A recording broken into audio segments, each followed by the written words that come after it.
Chaik wanted to shame his ex-wife by inviting her to his big wedding.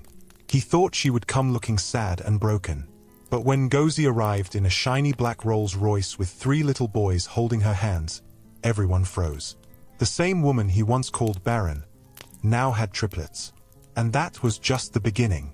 Once upon a time, in the busy city of Enugu, there lived a man named Chaik.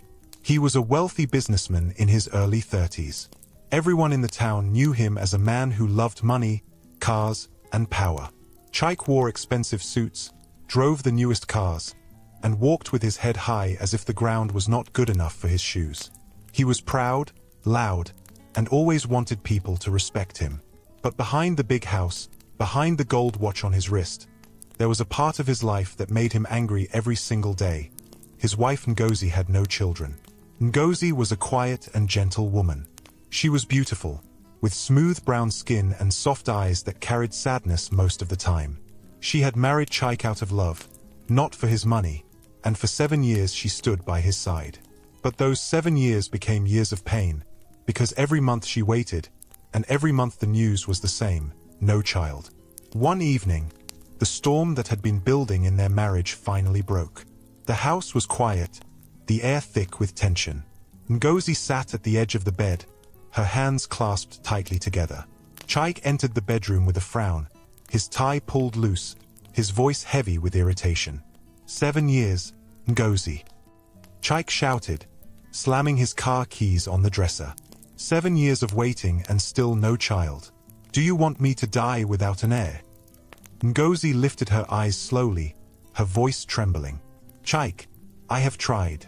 We have tried. It is not in my hands. Maybe we should see another doctor. Maybe there is still hope. Hope?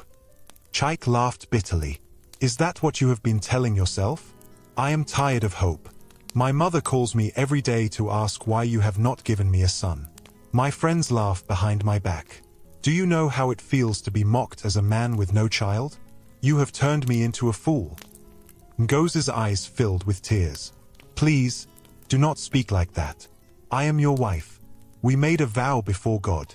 We said for better, for worse. Why do you throw it at me like I am nothing? Chaik's voice grew louder.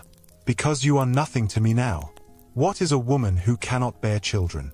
You eat my food, wear my clothes, ride in my car, yet you cannot give me one son to carry my name. Ngozi, you are a curse in my life. Ngozi's lips shook as she tried to speak. Do not call me a curse.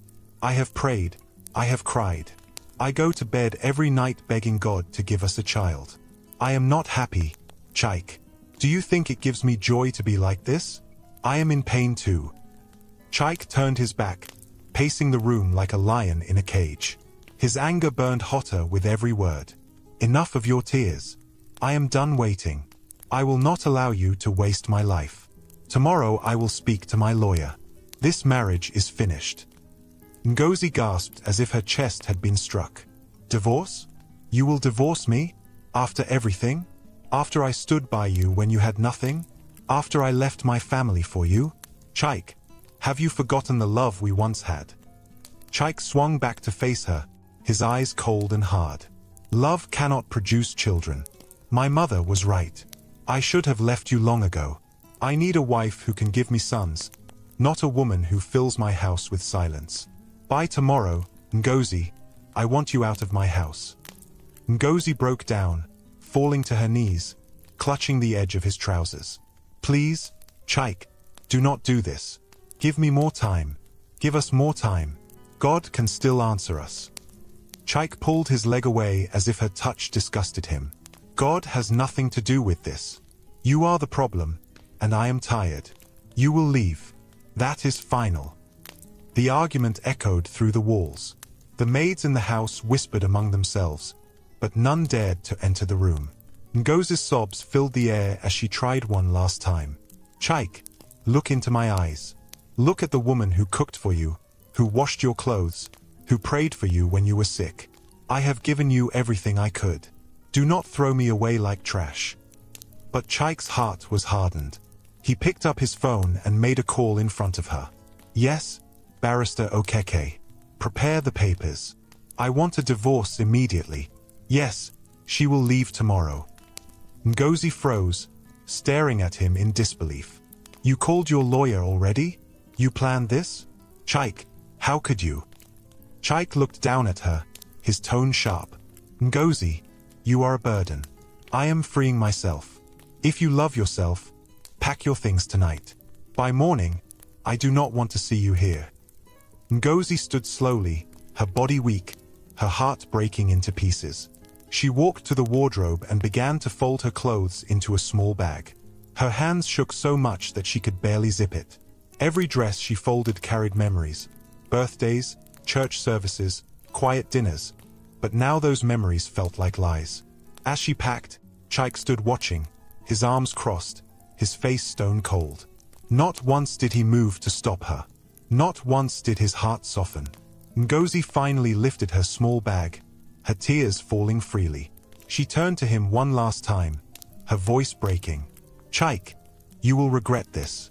One day you will see the truth. One day you will understand what you have done. But Chike did not answer. He looked away as if she were already gone. With slow steps, Ngozi walked out of the bedroom, her slippers dragging on the marble floor. The house that once felt like a home now felt like a prison. She passed the maids, who bowed their heads, afraid to meet her eyes. She pushed open the big front door, and the night air hit her face.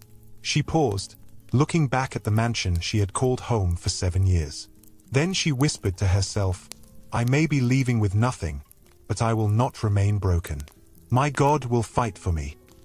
And with that, Ngozi stepped into the darkness, her bag in her hand, her tears falling, but her spirit quietly vowing that this was not the end of her story. Ngozi didn't know where she was walking to that night. She just kept moving, holding her bag close to her chest. The streetlights were on, but the road felt dark. Her legs were shaking, and her eyes were wet. She could still hear Chike's voice in her ears. You are a burden. I am freeing myself. She walked past shops, past sleeping dogs, past women closing their stalls. No one looked at her twice. No one knew that the woman passing them had just lost her home, her husband, and her peace. Her friend Amaka lived a few streets away. She was the only person Ngozi could think of. They had known each other since university, and even though life had taken them in different directions, Amaka's door was always open. Ngozi knocked gently. The time was almost 10 p.m. Amaka opened the door in her wrapper, shocked. Ngozi, what happened to you? Why are you crying? Did someone die?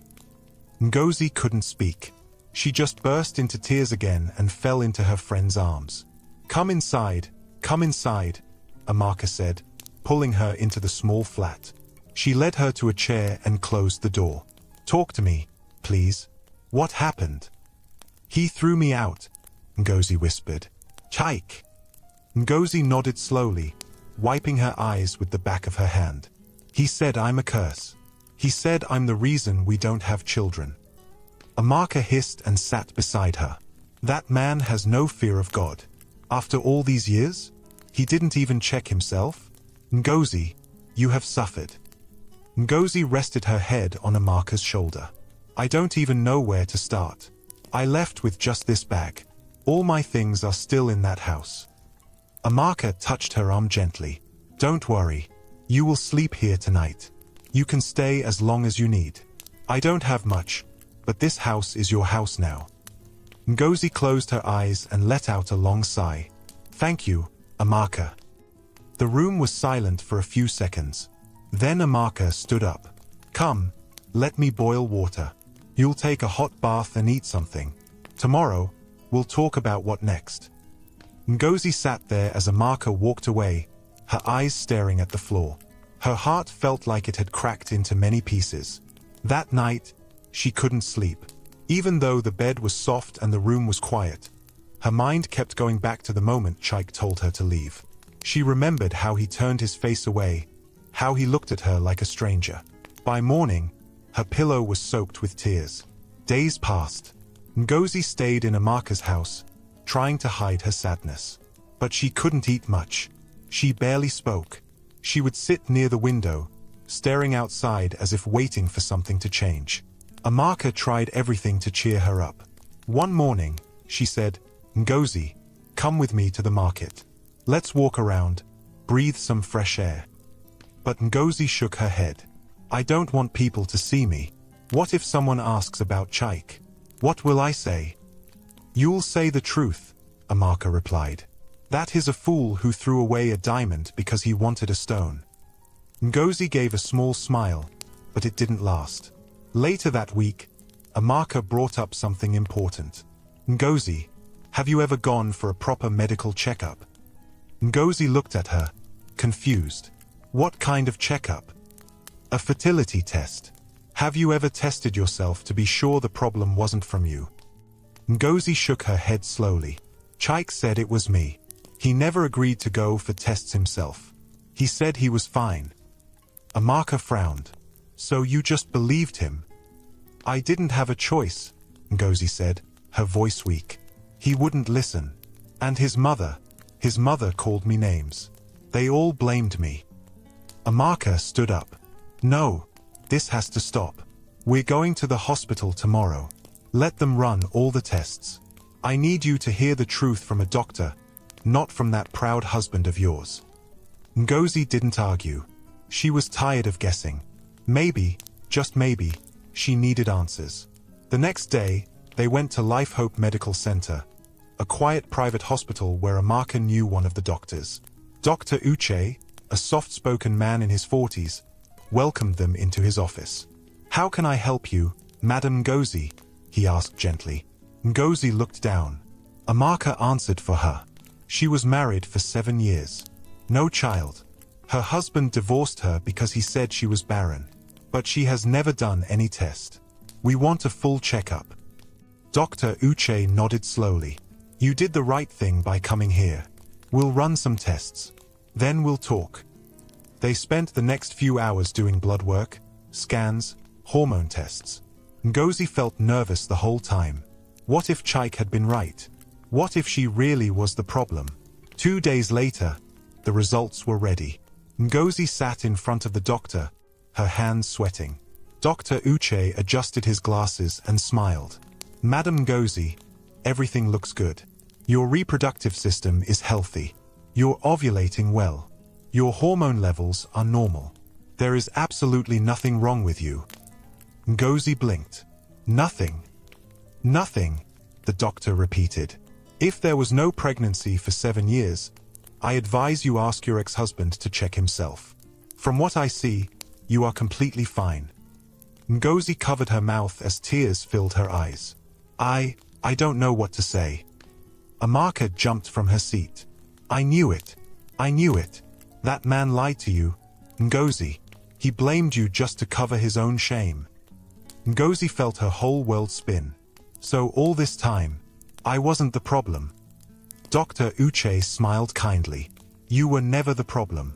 And when you do find the right man, I believe you'll have your own children. Don't let what happened to you steal your peace." They thanked the doctor and left. Outside the hospital, Ngozi sat on a bench, her body shaking from the truth she had just heard. "All these years," she whispered, "I begged God. I cried every night. I hated myself. And I wasn't the one." Amaka sat beside her and held her hand. "Chaik will pay for what he did to you. I swear, Ngozi, one day he will look at you and wish he never let you go." Ngozi looked up at the sky. "Maybe this is the beginning of my healing." The next few weeks were different. Ngozi started helping Amaka with her tailoring business. She wasn't smiling fully yet, but she was no longer lost. She began waking up early again, eating small meals, and even laughing sometimes. One evening, she told Amaka, "I want to start something. Maybe a small food business. I've always loved cooking." Amaka smiled wide. "Yes, that's the spirit. I'll help you. Let's make it happen." They used Amaka's small veranda to start a food stand. Every morning, Ngozi would cook rice, beans, moi moi, and soup. By 7 a.m., workers from nearby offices were lining up to buy. People began to know her again, not as the woman Chaik divorced, but as the woman who made the best jollof in the area. One afternoon, a customer smiled at her and said, "Madam, You look different. There's a glow on your face." Ngozi smiled softly. "Maybe I'm finally free." But even with the small happiness, there were nights when the pain returned. One night, as she was folding aprons, she turned to Amaka. "Do you think he ever loved me?" Amaka looked at her and said slowly, "I think he loved himself more. That's the only thing I'm sure of." Ngozi nodded. "I just wish I didn't waste so many years." "You didn't waste them," Amaka said. "You grew. You became stronger. And one day, God will give you more than you lost." Ngozi didn't reply, but deep inside, something was changing.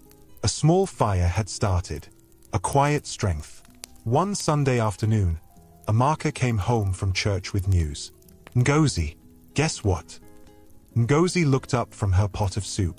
"What happened?" "I saw Chaik's cousin today. He told me Chaik is preparing to marry someone new. A flashy girl from Lagos." Ngozi's heart paused for a moment. "Oh," she said quietly. "He's even inviting some of your old friends to the wedding," Amaka added. "He wants people to come and see what a real wife looks like." Ngozi looked away. "He hasn't changed at all." Amaka came closer. "You know he might even send you an invite, just to mock you." Ngozi didn't say anything. She stirred her soup slowly. Then she whispered, "Let him do whatever he wants. I know who I am now." But that night, as she lay on her bed, her hand rested on her belly. She stared at the ceiling for a long time, remembering what the doctor said, "You're healthy." She placed her other hand over her chest. "God, if you ever saw my tears, please show the world that I was never the problem." And she closed her eyes, not with pain, but with a small smile of peace. Ngozi stood in front of her food stand one morning, wiping the edge of a table with a cloth. The street was already buzzing with life. Children were rushing to school, keek drivers were honking, and women were calling out prices from their stalls. She was wearing a simple gown with a scarf tied around her head. The smell of her jollof rice filled the air, and a small line was already forming. She smiled weakly at each customer, dishing rice and stew into takeaway plates. But inside her heart, there was a quiet war. One part of her was moving on, but another part still remembered the pain. Still remembered Chaik's voice. Still remembered how she was called barren, useless, and thrown out like trash. "Madam, 2 plates please." A man's voice broke her thoughts. She turned. The man standing there was tall, with kind eyes and a calm face. He wore a white shirt tucked into neat brown trousers, and he carried a small black laptop bag. He smiled gently, pointing to the rice pot. "Your jollof smells too good to pass," he said. Ngozi forced a small smile. "Thank you. Spicy or normal?" "Spicy," the man replied. "Very spicy. I like my food to fight back." That made Ngozi chuckle a little. She packed the 2 plates and handed them over. "How much?" he asked. 2,000, she replied. He handed her a clean note, took the food, and looked at her for a second. "You don't talk much," he said. Ngozi shrugged. "I just like to focus on the food." "That's fair," he smiled. "My name is Emeka, by the way. I work at the firm down the road. I'll be coming back often. Your rice has already won my heart." Ngozi gave a polite nod. "Thank you, sir." As he walked away, she didn't think much of it. Just another customer. But Emeka came back the next day, and the day after that, and the next. Sometimes he ordered 2 plates, sometimes just 1. But each time he came, he made a small joke, or shared a short story. He never stayed too long, never forced a long conversation. But Ngozi noticed he always made her smile. One afternoon, he stayed a little longer. The street was quieter, and no one else was waiting in line. "Madam Ngozi," he said, reading her name from the small sign on the stand. "Do you rest at all? You've been here since morning." Ngozi wiped her hands on her apron. "I rest when I get home." Emeka frowned. "You shouldn't work this hard alone. Do you have any help?" "No," she replied, "but I'm used to it." There was silence for a moment. Then he spoke again. "If I'm being too forward, Forgive me, but are you married? Ngozi's heart skipped. She looked away. I was, she said quietly. Emeka nodded slowly. Sorry, I didn't mean to bring up anything painful. Ngozi sighed. It's not your fault. He stood quietly for a few seconds, then cleared his throat. Well, just know, you seem like someone with a good heart. Strong too. I admire that. Then he smiled, waved, and walked off. That night, Amaka noticed something. Who's the man that always comes to buy food? She asked, her eyes full of mischief. Ngozi shook her head. He's just a customer. Are you sure? Amaka smiled.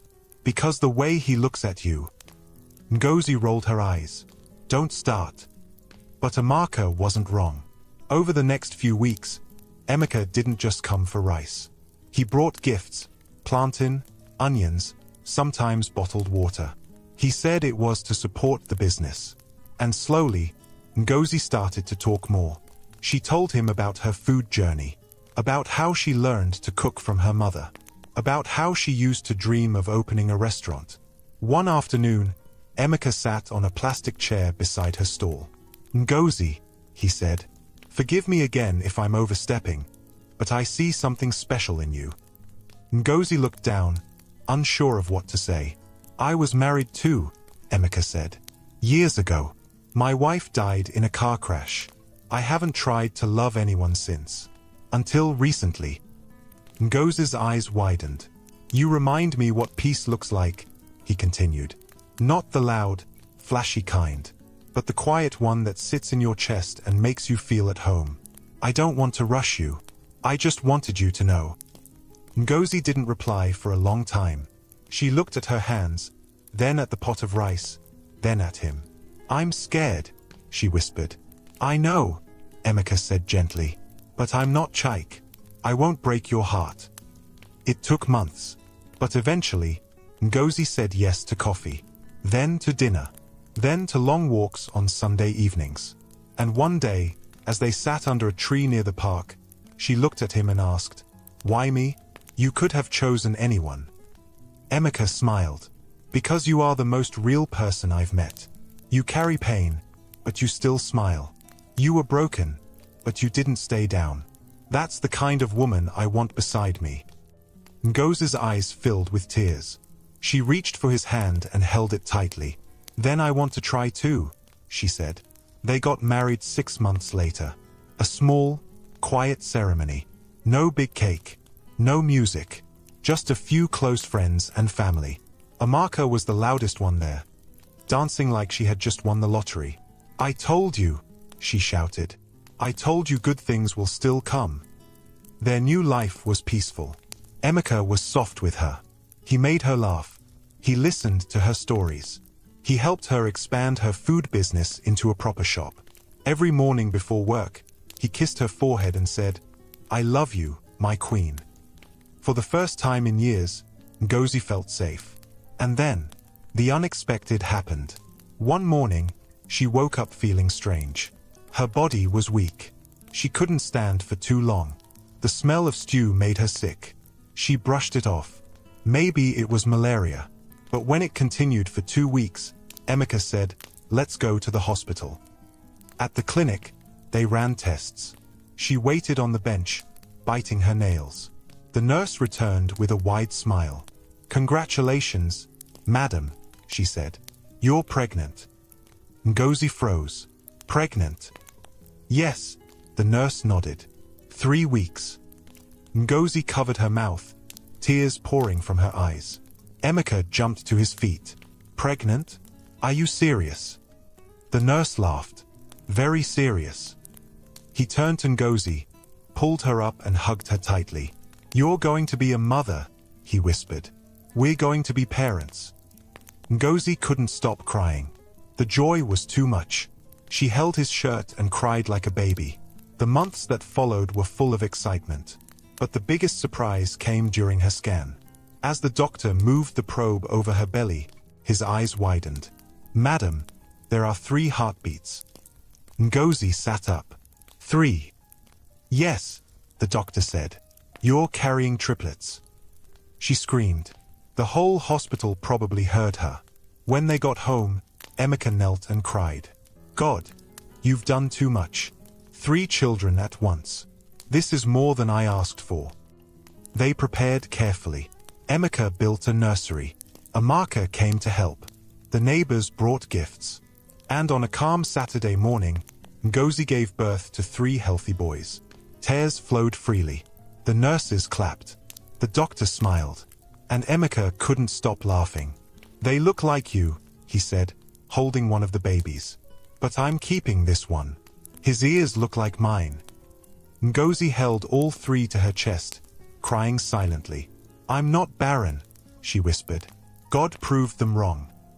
Word spread fast. People from her old street came to see the miracle.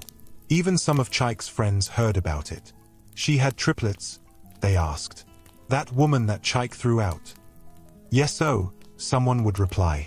She even opened a new restaurant. Her husband is rich and kind. Some people smiled with joy. Others shook their heads with regret. But Ngozi wasn't thinking about the past anymore. She was holding her sons. She was kissing Emeka. She was feeding her babies in the early hours of the morning, smiling at their tiny hands and soft cries. Her scars were still there, but now, her life had changed. She was no longer the broken woman crying on the street. She was a mother. She was whole. She was free. While Ngozi was learning how to hold a baby with one hand and feed 2 others with the other hand, far away in another part of town, Chike was sitting inside his office, spinning slowly in his leather chair and looking at his phone screen. His business had grown. The company cars were newer, his clothes were more expensive, and his bank account was bigger. But there was one thing that still troubled his heart. Something that money couldn't buy. He was still without a child. After throwing Ngozi out, he had expected his life to move on quickly. He believed once he got a new woman, one who could give him children, everything would fall into place. But it didn't. He had dated 3 different women in the last 3 years. None of them got pregnant. One even left him after a year, saying she couldn't live in a house where the man's mother treated her like a baby factory. His mother, Mama Chike, was now older but still sharp with her tongue. You're not serious, she always said. You're choosing fashion over family. When I picked Ngozi for you, I told you to be patient. You were the one who ran her off. Chike would always grow angry. Don't mention that woman to me again. But late at night, when everyone had gone home, and the house was quiet, his mind would wander. Where was she now? Did she remarry? Did she find joy? One morning, while scrolling through Instagram, he saw a picture that froze him. A baby's leg. Then another photo, tiny fingers holding a woman's thumb.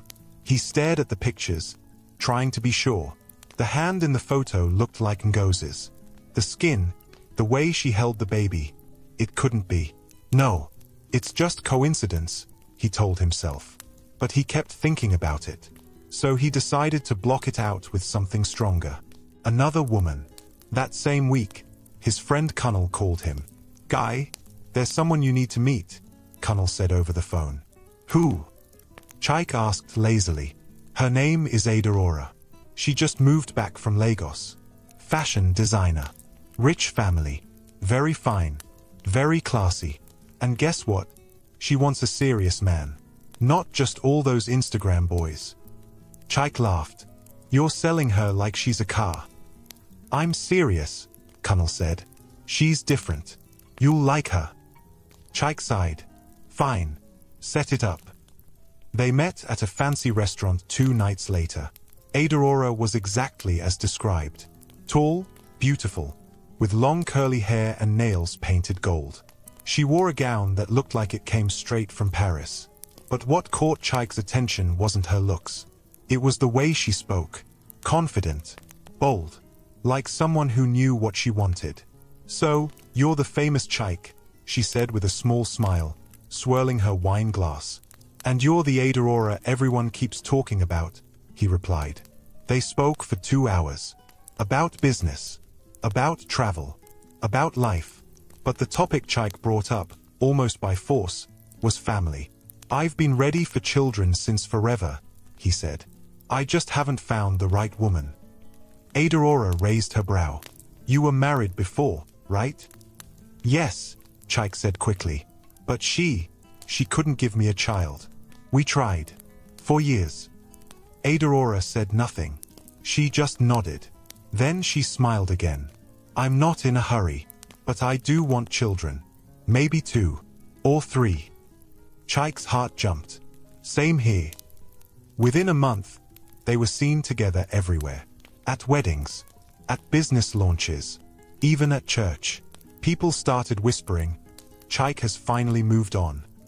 He started spoiling her. Buying her dresses, phones, even a car. One day, Aurora said, let's not waste time. If we're serious, let's do it. Do what? Chaik asked. Marriage, she said, sipping her juice like it was nothing. Chaik stared at her. You're ready. I'm a grown woman, she said. I know what I want. I don't believe in dating for 10 years. If you want me, show me. That night, Chaik called his event planner. The wedding preparations began immediately. Everything had to be perfect. It was going to be the biggest wedding in town. Red carpet, Rolls-Royce, a live band from Ghana, guests flying in from Abuja and Dubai. Chaik was obsessed with making the wedding grand. Not just for love, but to prove something. To his friends, to his mother, to the world. He wanted everyone to see that he had moved on, that his life was better without Ngozi. And deep down, a small voice whispered, he wanted Ngozi to see it too. One afternoon, as he sat with the wedding planner going through the guest list, Chaik paused. Add one more name, he said. Who? The planner asked. He picked up a pen and wrote it himself. Ngozi Ease. The planner raised her brow. Your ex-wife. Chaik didn't explain. He just smiled coldly. Send her the invite. First class. I want her to be there. Front seat. Meanwhile, Aurora was planning her own side of things. She had ordered her wedding gown from a designer in Milan. The lace cost more than some people's cars. Her bridesmaids were already rehearsing their dance steps. Her bridal shower was to be held at a beach resort. To the world, she was glowing. But behind closed doors, Aurora was getting worried. She had been trying to get pregnant for months. Nothing. Every morning, she checked her calendar. Every evening, she stared at test kits. All negative. She hadn't told Chaik yet. She was afraid. And her mother's voice kept ringing in her head. Are you sure this man is not the one with the problem? 2 weeks before the wedding, Aurora finally brought it up. They were lying on the bed, going through some photos on her phone. She said quietly, Chaik, do you ever think about seeing a doctor? Chaik looked at her. Why? For checkup, she said carefully. Just to be sure everything is fine. Before we marry. He frowned. What do you mean by that? I mean, she hesitated. We've been together for months. No pregnancy. Chaik stood up slowly. So you think I'm the problem? No, she said quickly. I'm just saying maybe we both check. Together. Chaik's face turned cold.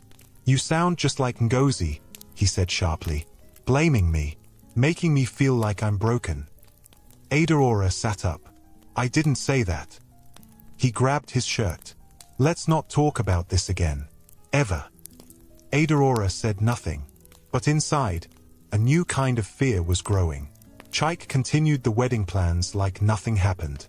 He told his friends, this wedding will shake the city. I want my ex to see what real success looks like. His friend Kunal laughed. So you're inviting her to disgrace her?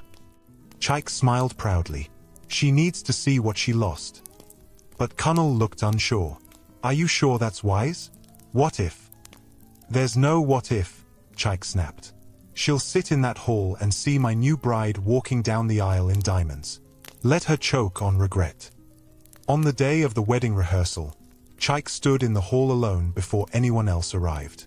He looked around the decorated space, roses, chandeliers, golden chairs. But his heart wasn't peaceful. He took out his phone and stared at Ngozi's name on the guest list again. He thought about how she used to smile when she arranged his ties. How she made him pepper soup whenever he was sick. How she cried that night he threw her out.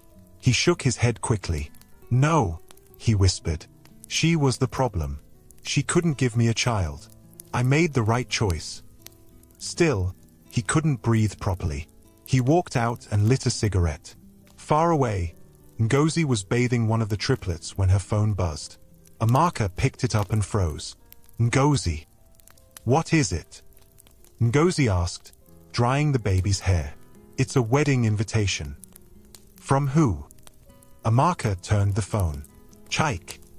Ngozi stared at the screen, heart pounding.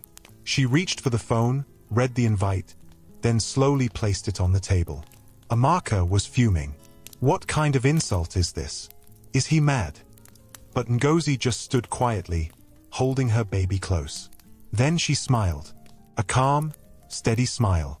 "It's okay," she said softly. "Let him have his wedding." Amaka frowned. "You're not going, right?" Ngozi looked at her babies, all three sleeping peacefully. She didn't answer, but the way she walked to her room, with quiet confidence, said everything. Ngozi stood by the window, one hand gently rocking the baby in her arms while the other held the wedding invitation. The gold envelope was thick and shiny, like something meant for a king. The letters were bold and loud.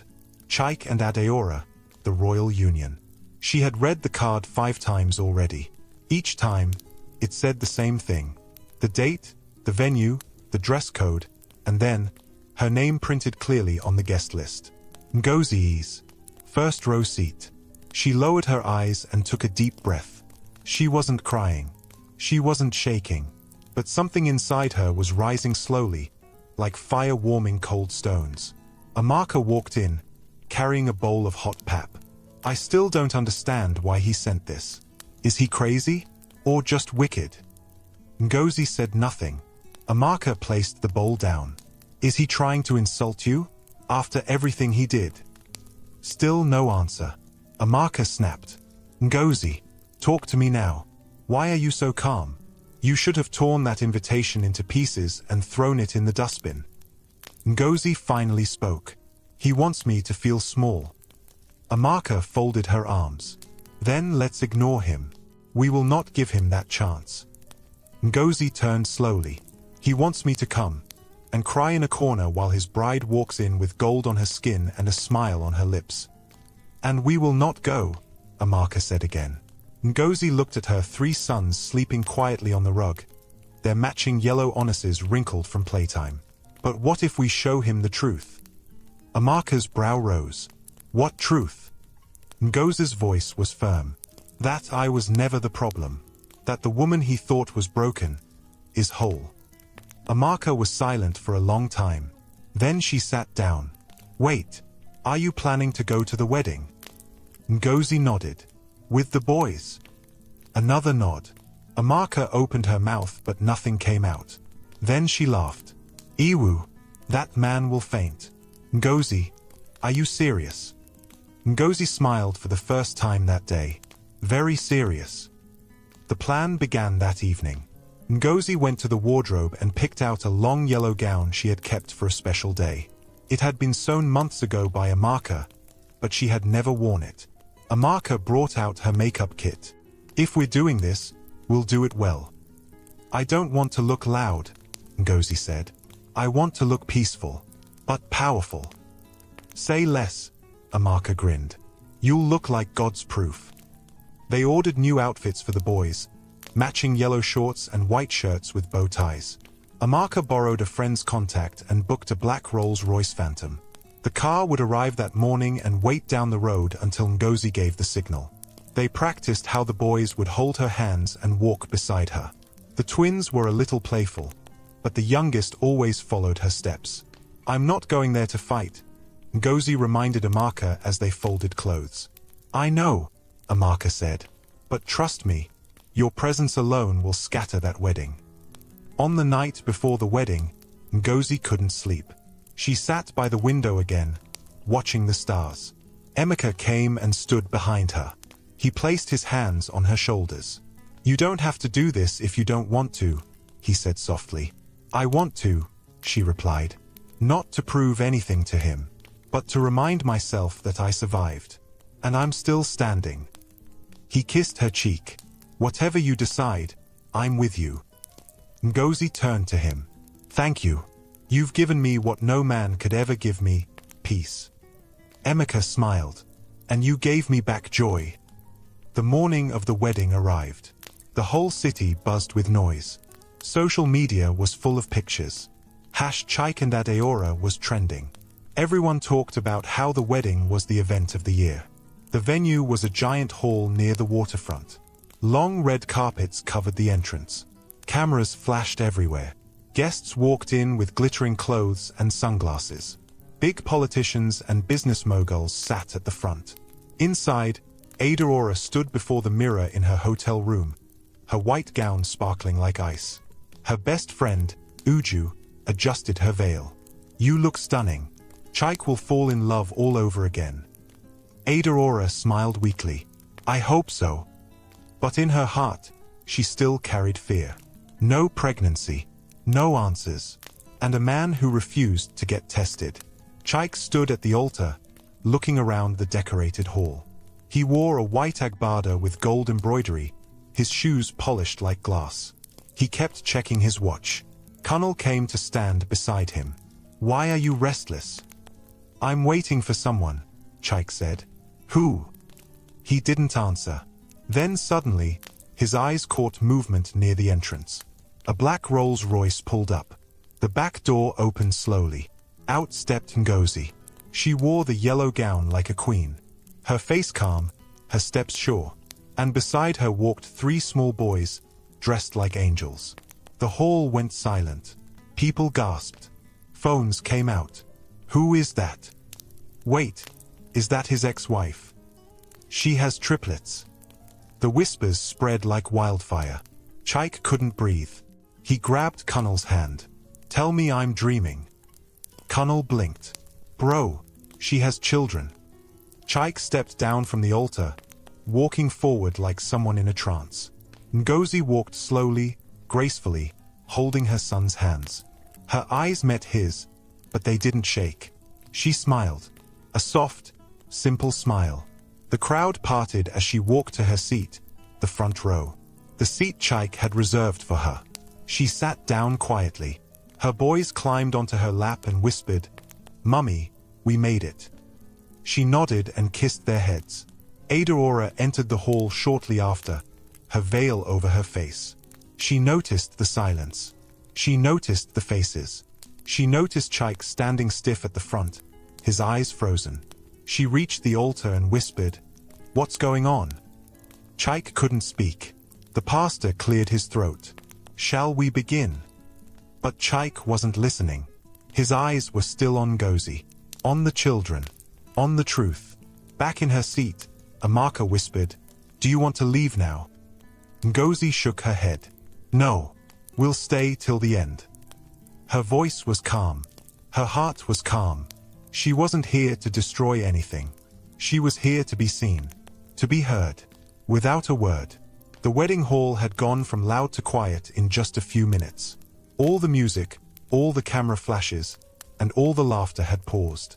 The guests didn't know whether to sit still or turn around.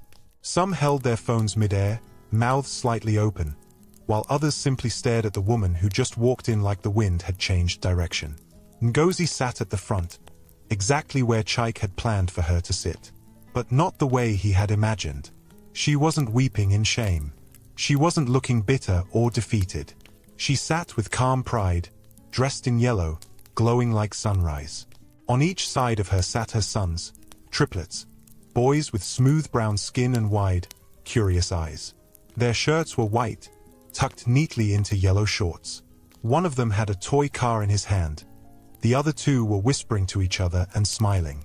The crowd still couldn't believe it. That's Ngozi, a woman in green lace whispered behind her fan. She has children, the man beside her asked. They look like her. And they look like... Shish, someone else said. Let's see how it ends. At the front, the pastor coughed again. Shall we begin the ceremony? Chaik was standing beside Adaora, but he wasn't listening. His mind was far. Adaora leaned closer.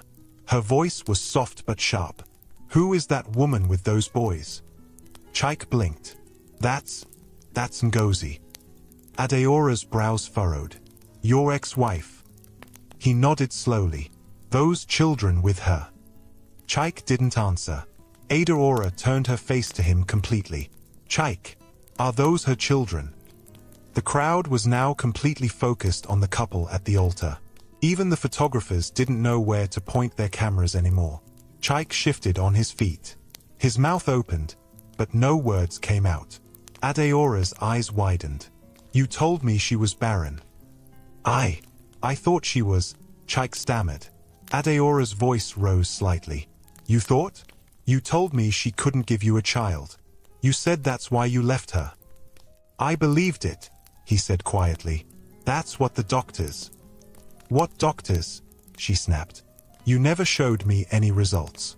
You never agreed to go for tests yourself." Chaik rubbed his head, sweating under the lights. "Adaora, please, can we talk after this?" "No," she said firmly. "We will talk now, because the entire hall is watching." She turned to the crowd. "Is this your idea of a joke, Chaik? You invited your ex-wife here just to disgrace her, and now she walks in with triplets." There was a loud murmur from the guests. Chaik looked around nervously. "Lower your voice." But Adaora stepped away from him.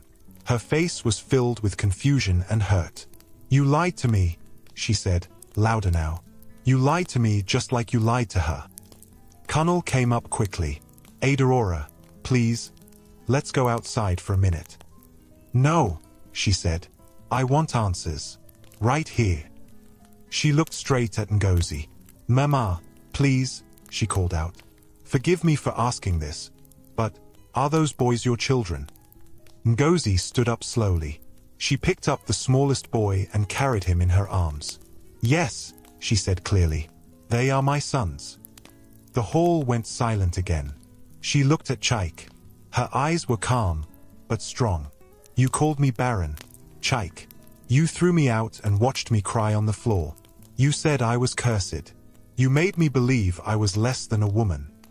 People gasped quietly. "But I wasn't the problem," Ngozi continued. "You never agreed to be tested. You said it was always me. But God showed the truth. And he gave me not one child, but 3. Chaik couldn't speak. His tongue felt heavy. Adaora turned to him slowly. "So you lied. You ruined her. You dragged her name, and all this time, it was you." Chaik tried to defend himself. "I didn't know. I didn't mean." "You didn't care," Adaora cut in. "You just wanted someone to blame." She stepped away from the altar. "I can't marry you, Chaik," she said, her voice shaking. "Not today. Not ever." The crowd gasped. The pastor stepped back. The choir sat down. The camera lights dimmed. Chaik tried to reach for her hand. "Adaora, please, don't do this here." She looked at him one last time. "You're not ready for love. You're still stuck in your pride. I deserve better." She dropped her bouquet on the stage and walked out of the hall, her bridesmaids rushing after her. Chaik turned, eyes wide, breathing hard. The room spun. Guests began to whisper louder now. "That man is Barren. So it was his fault all along. And he wanted to disgrace her. Imagine." Chaik looked at the ground. His knees felt weak. Ngozi turned and began walking out of the hall too. Her boys followed beside her. She didn't look back. She didn't shout. She didn't gloat. She walked like a queen leaving a courtroom, with dignity and truth wrapped around her like a royal robe. Amaka met her at the door. "Ngozi, you did it. You showed them the truth." Ngozi shook her head. "I didn't do it to prove anything. I just came to be seen." They stepped into the Rolls-Royce. The driver closed the door gently and the car pulled away. Inside the car, Ngozi held her boys close. "Are you okay, Mummy?" one of them asked. She smiled. "Yes, I'm more than okay." Back at the venue, Chaik sat alone on the edge of the stage. His agbada looked too big now. His crown felt too heavy.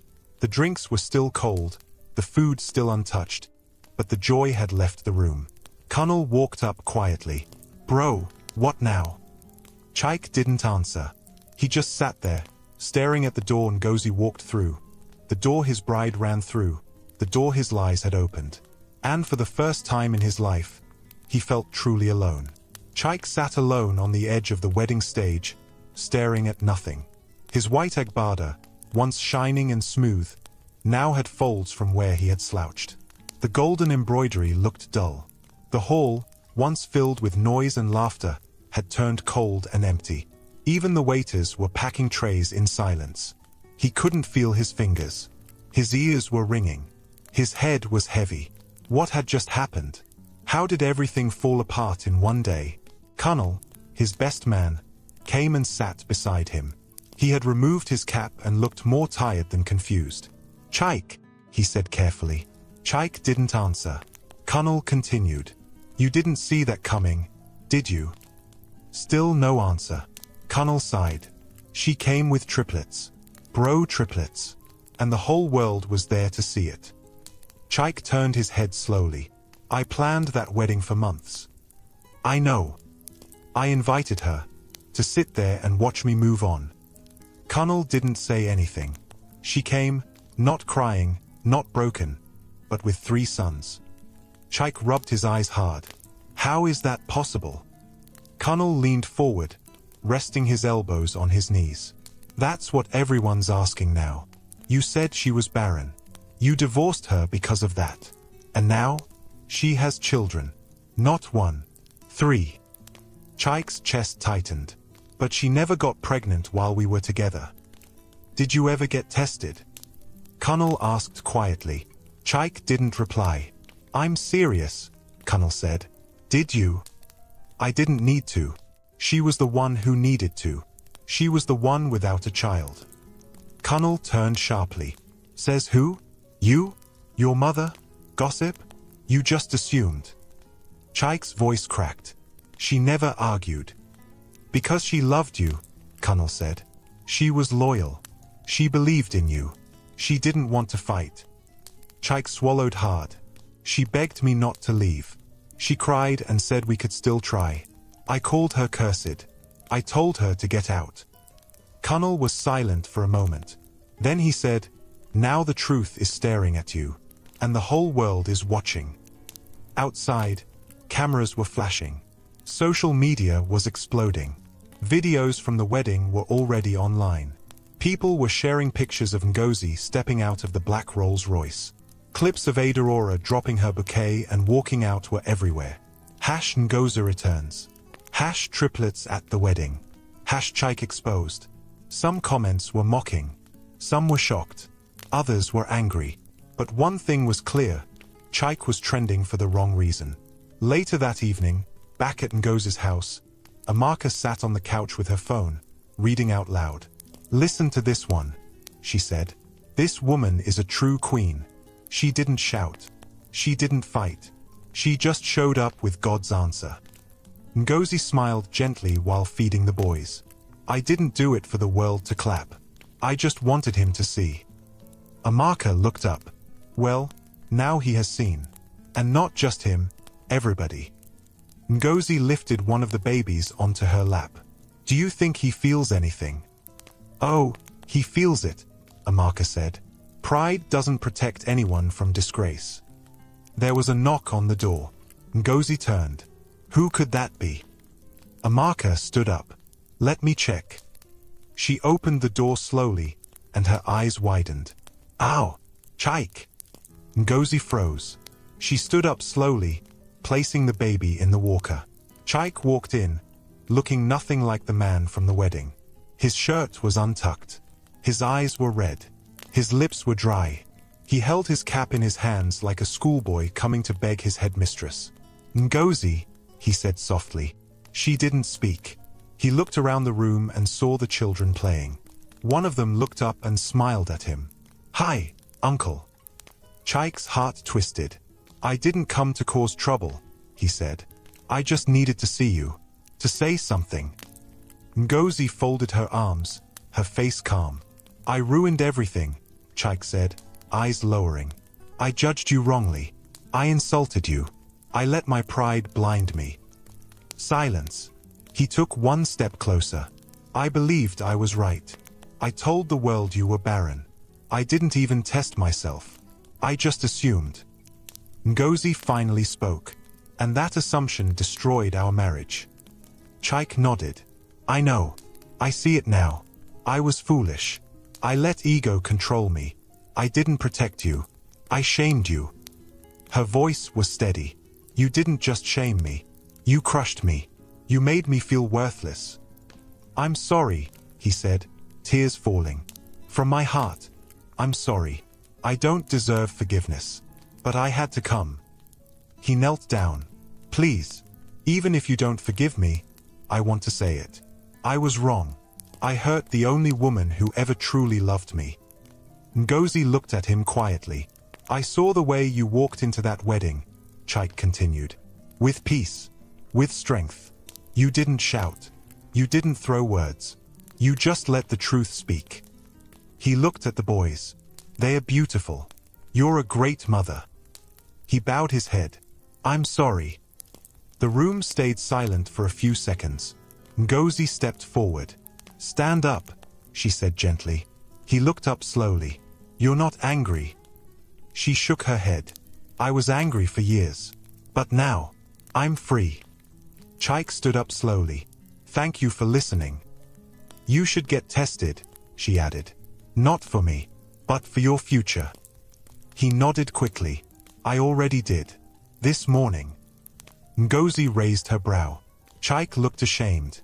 The doctor confirmed it. I'm the one with the issue. Low sperm count. Possibly from an untreated infection I had years ago. Ngozi blinked. So all those years? Yes, he said. It was me. There was a long pause. Then Ngozi spoke, her voice soft but firm. I don't hate you. I've moved on. God gave me a second chance. Chike nodded again. I know. And you deserve everything good. I'm glad you're happy. He turned to leave. Chike, she called. He turned back. I forgive you.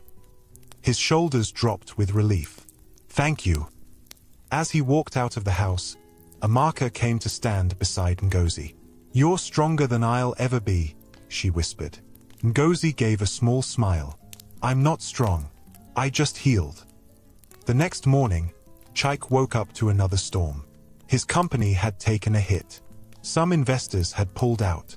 He had hundreds of messages waiting. Some were from family. Others were from bloggers. But the one that shook him was a message from Ada Aura. Don't try to call me. I've gone back to Lagos. Find peace within yourself. I hope you learn. He sat back, holding his head. Everything was gone. But strangely, he felt lighter. Maybe this was what it meant to be truly humbled. Meanwhile, at Ngozi's home, peace flowed like water. Emeka returned from his trip and hugged her tightly. I saw the clips online, he said. You walked in like a lioness. Ngozi laughed. It wasn't easy. I'm proud of you, Emeka said.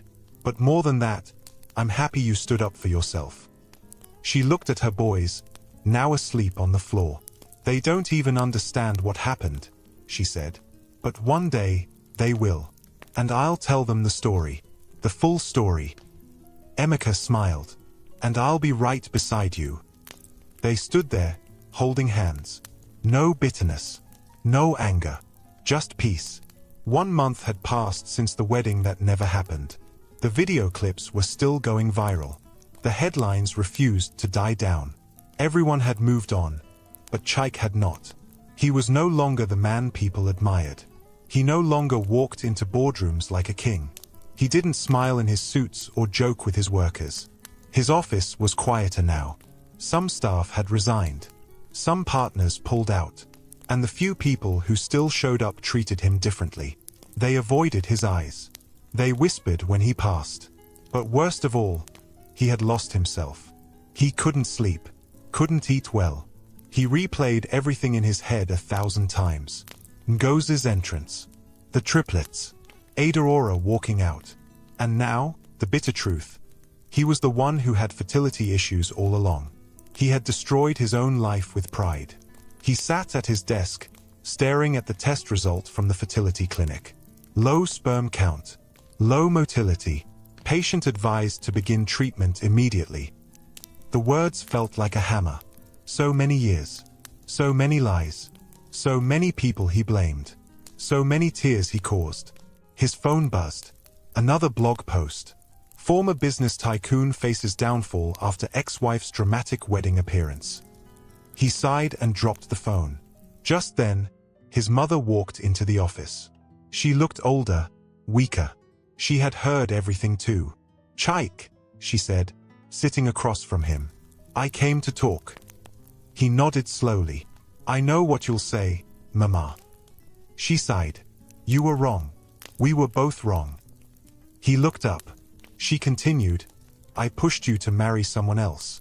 I told you Ngozi was the problem, but I never once stopped to ask if we were being fair." "Mama, you helped me chase her out," Chaik whispered. "I know," she said, her voice cracking, "and I will never forgive myself for that." Silence fell between them. She wiped her eyes. "Have you spoken to her again?" "I went to see her. She forgave me." "She always had a big heart," Mama Chaik whispered, "even after everything." He nodded slowly. "But she's not coming back. She's happy now. She has a real family." Mama Chaik lowered her head. "God gave her beauty for ashes. And we destroyed something pure." Chaik didn't speak. He just looked down at his palms. Empty now. His crown was gone. Meanwhile, in another part of town, Ngozi was in the kitchen preparing okra soup. The boys were watching cartoons in the living room while Emeka repaired the kitchen tap. "Babe," Emeka called out, holding the wrench. "Remind me again, do we have enough crayfish?" Ngozi smiled. "Yes. It's in the blue container, second shelf." He laughed. "You've organized this kitchen like a chemist lab." They both chuckled. There was peace in that home. It wasn't built with gold, but it was rich in joy. As they sat to eat later that night, one of the triplets suddenly said, "Mummy, when we grow up, will we also be famous like you?" Ngozi laughed. "Who said I'm famous?" "Everyone was shouting your name on the internet," the second boy added, licking soup from his fingers. Ngozi looked at Emeka and smiled. "You'll grow up knowing your story," she said. "But more than that, you'll grow up knowing your worth." Emeka nodded in agreement. "And knowing how strong your mother is." A few days later, Ngozi got a letter delivered to her new restaurant. She opened it slowly. It was short, typed, and signed at the bottom by Chaik. "Ngozi, *, thank you for your strength. Thank you for your forgiveness. You taught me a lesson I will never forget. I lost a good woman, and I hope one day, your sons will know how proud they should be. I wish you peace. Chaik. *. She folded the letter and placed it in her drawer. She wasn't angry. She wasn't sad. She was simply at peace. Back in Chaik's compound, his neighbors now looked at him differently. Some pitied him. Some laughed behind his back. The gardener didn't greet him with the same cheer. The security man no longer rushed to open the gate with excitement. He had truly become the disgraced groom. One evening, he stood in front of his mirror and stared at himself. "Who are you now?" he whispered. "What did your pride gain you?" No answer. He looked out the window, far away, and finally said out loud, "I destroyed the woman who loved me, and now, I'm alone." But far away, the woman he once broke was whole again. She had found joy. She had found love. She had found purpose. And she had 3 little reminders that what others called barrenness, God had turned into overflow.